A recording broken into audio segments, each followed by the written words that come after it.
Revisão completa no C3, olha que bacana esse motor 1.5, C3 bem cuidado. E um detalhe importante aqui, o cliente relatou pra gente, um barulho na suspensão.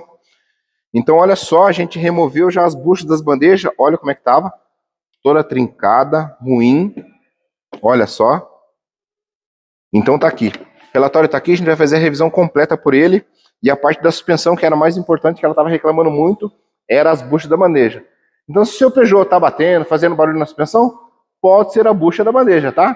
Se você tá com alguma dúvida, a Oficina Máquina pode te ajudar.